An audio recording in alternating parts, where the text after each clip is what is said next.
hypersensitive to different textures and flavors in the mouth.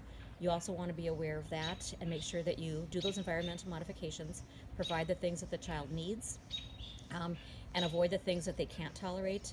If they are seeking certain kinds of textures or input in their mouth, such as if they need that proprioceptive input, having things like bagels, things that are like heavy chewing kinds of things.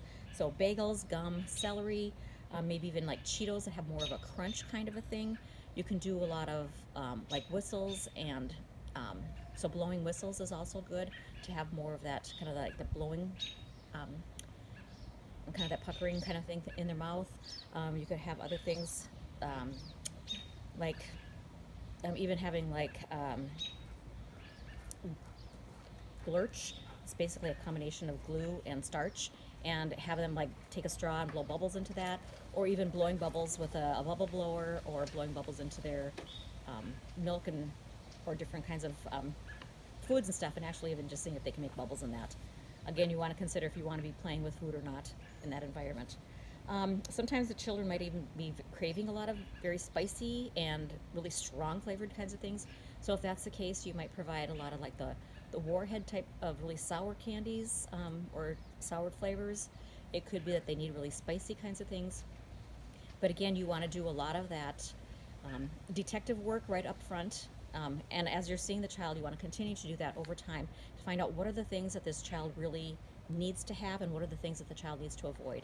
So with that sensory diet, you want to provide the things that the child needs on a regular basis, again, so that they don't seek that input inappropriately.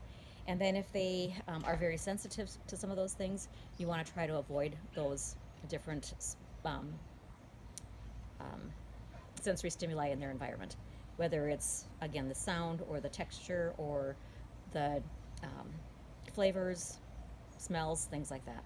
So those are some of the main rationale for the different things. I hope you had a lot of different activities that we talked about in class that you could also pull in. Again, you could write up your sensory diet and have just a whole list of things for the family to try. And you did some of that in your intervention plan that you did at the end of the semester in 724 as well. So you should have a lot of different ideas. Again, go back to your notes. I'm going to say one more thing about the sensory processing measure. When you get back to school, hopefully you get back to school at some point, we're going to get more information on this for you probably next year, but if you haven't gotten a chance to see it, make sure that you do look at the sensory processing measure quick tips. It is a book of different ideas for each item that's on the sensory processing measure. They have the quick tips go along with each of those items. So let's say the child has difficulty interacting with their peers. That's like one of the first items on the sensory processing measure that the parent would rate. And if that's an area of concern for that child, then there are like 4 or 5, maybe even up to 10 different things that you could actually suggest for the family and the child to try to provide that kind of stimulation that the child is needing. So it does that for every single item on the sensory processing measure. So again, I really encourage you to look at that. There's also a little bit more information on those quick tips that are that you can get online. They're provided through the Western Psychological Services.